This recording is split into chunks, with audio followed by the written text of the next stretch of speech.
காவேரி வந்து விஜய் வந்து பண்ண விஷயத்தை எல்லாத்தையுமே வந்து நினச்சி பார்த்துட்ருக்காங்க. விஜய் நம்மளுக்காக ஆஃபீஸில் என்னெல்லாம் பண்ணியிருக்காரு, அவரை ஈக்குவலாக நான் வந்து பண்ணணும்னு சொல்லிட்டு பார்ட்னர்ஷிப்பாக பண்ணியிருக்காரு எல்லா விஷயத்தையும். எனக்காக வந்து ஆஃபீஸில் அவ்வளோ பெரிய அங்கீகாரம் கொடுக்கணும்னு நினச்சாரு.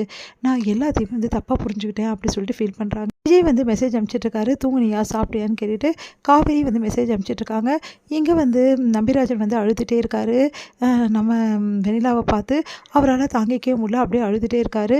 ரொம்ப மனசு கஷ்டத்தோட இருக்குது. இப்படி பண்ணிட்டானே அந்த ஆள், வெண்ணிலா இப்படி கிடக்குறாளே, அவள் கோமா ஸ்டேஜுக்கே போயிடுறாளே, இப்போ என்ன பண்ணுறது, எப்படி வெண்ணிலா வந்து நான் வந்து மறுபடியும் சரி பண்ண போகிறேன் அழுதுட்டுருக்காரு.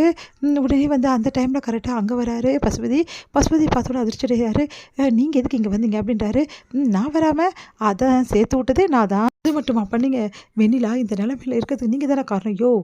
இதை ஏதாவது வெளிப்படையாக வந்து கத்தி பேசினேன், உன்னை சும்மாவே இருக்க மாட்டேன், புரியுதா அப்படின்னோடனே மன்னிச்சிடுங்க, ஆனால் தயவுசெய்து வெண்ணிலாக்கு இதுக்கப்புறமும் எதுவும் பண்ணிடாதீங்க. இங்கே வெண்ணிலா வந்து கொஞ்சம் கொஞ்சம் உயிர் இருக்குது அவளுக்கு, அதையும் போக்கிடாதீங்க, உங்களை கெஞ்சி கேட்குறேன் அப்படின்றாங்க. நான் ஏன் போக்கணும், அவளே இப்போ போகிற நிலமையில தான் இருக்கா, இந்த விஷயத்துக்கு காரணம் விஜய் தான் சொல்லிட்டு ஃபுல்லாக ஃப்ரெஸ்ட்ரேட்டாக இருக்குது. இதுக்கப்புறம் தேவையில்லாமல் என் பேர் எதை இழுத்து விடணும்னு நினச்சேன், உனக்கு அவ்வளோதான் அப்படின்றாரு.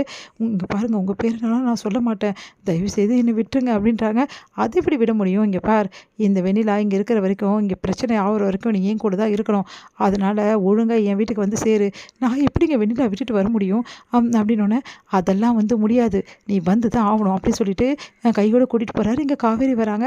காவேரி வந்து இவங்க 2 பேரையும் பார்த்துட்டாங்க. நம்பிராஜனை வந்து மிரட்டி வந்து அப்படியே வந்து பேசுகிறதும், அதே மாதிரி நம்பிராஜன் பயந்துன்னு வந்து பசுபதி கூட போகிறதையும் பார்த்துட்றாங்க. காவேரி அதிர்ச்சி அடைகிறாங்க. இவர் ஏன் இவ்வளோ பயப்படுறாரு, அப்போது இது வேறு ஏதோ நடந்திருக்கு, கண்டிப்பாக வந்து வெண்ணிலாவோட இந்த மாதிரி விஷயத்துக்கு வந்து ஏதோ சம்மந்தம் இருக்குது பசுபதிக்கு அப்படின்னு சொல்லிட்டு யோசிக்கிறாங்க. நம்பிராஜன் வந்து கையெடுத்து கும்பிட்டு வந்து அப்படியே அழறாரு. தயவுசெய்து என்னை விட்டுருங்க, உங்களை கெஞ்சி கேட்குறேன், நான் ஊரை பார்க்க போயிடுறேன் அப்படின்னு சொல்லிட்டு அவ்வளோ கெஞ்சுறாரு. ஆனால் பசுபதி இங்கே பார், அவ்வளோதான் ஒன்று அப்படின்னு சொல்லிட்டு பயங்கரமாக மிரட்டி பேசிகிட்டு இருக்காரு.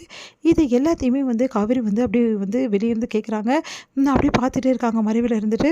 ஏதோ விஷயம் இருக்குது அப்படின்னு சொல்லிட்டு யோசிச்சுட்டு வந்து, சரி வெண்ணிலா எப்படி இருக்கான்னு போய் பார்ப்போம் அப்படின்னு சொல்லிட்டு உள்ளே போகிறாங்க. அங்கே இருக்க நர்ஸ் கிட்ட டாக்டர்ஸ் கிட்ட விசாரிக்கிறாங்க, வெண்ணிலா இப்போ எப்படி இருக்கா, வெண்ணிலா ரொம்ப கிரிட்டிக்கலாக இருக்காங்க. சரிங்க, இது எப்படி திடீர்னு இப்படி விழுந்த இந்த மாதிரி இப்படி அடிப்படும் அப்படின்னோடனே, அவங்க விழுந்த போர்ஷன் வந்து வேறு மாதிரி இருக்குது, அவங்களுக்கு அடிப்பட்டது இந்த மாதிரி இருக்குது அப்படின்னு சொல்லிட்டு ரிப்போர்ட்ஸ்லாம் எடுத்து காட்டுறாங்க. அதை பார்த்தா காவேரிக்கு அதிர்ச்சியாக இருக்குது. அப்போ வெண்ணிலாவை யாரோ பிடிச்சி தள்ளி விட்டுருக்கணும், வெண்ணிலா டைரெக்டாக விழுந்திருக்க வாய்ப்பு இல்லை அப்படின்னு சொல்லிட்டு அவங்க வந்து சொல்கிற மாதிரி விஷயங்கள்லாம் கேட்டு முடிவு பண்ணுறாங்க காவேரி. இந்த பசுபதி தான் ஏதோ வெண்ணிலாவை பண்ணியிருக்கான், இந்த விஷயத்தை வந்து விஜய் கிட்ட சொல்லணும் அப்படின்னு சொல்லிட்டு யோசிக்கிறாங்க. இங்கே வந்து என்ன பண்ணுறாங்கன்னா, ரொம்ப டென்ஷனாக இருக்காங்க. அப்பளம்லாம் நிறைய வந்து இருக்குது, இவன் எங்கே போனாலும் தெரியல, காலையில் இவ்வளோ ஆர்டர் எடுத்து வச்சுருக்கா, இடம் கேட்க சொன்னேன், என்னடி ஆச்சு அப்படின்னு சொல்லிட்டு அவங்க அம்மா ஃபோன் பண்ணுறாங்க. அம்மா இடம் தான் அம்மா பார்த்துட்ருக்கேன், இடம் பார்த்துட்டோன்னு உனக்கு ஃபோன் பண்ணுறேன் அப்படின்னு சொல்லிட்டு காவேரி சொல்லிட்டுருக்காங்க. கரெக்டாக விஜய்க்கு கால் பண்ணுறாங்க காவேரி.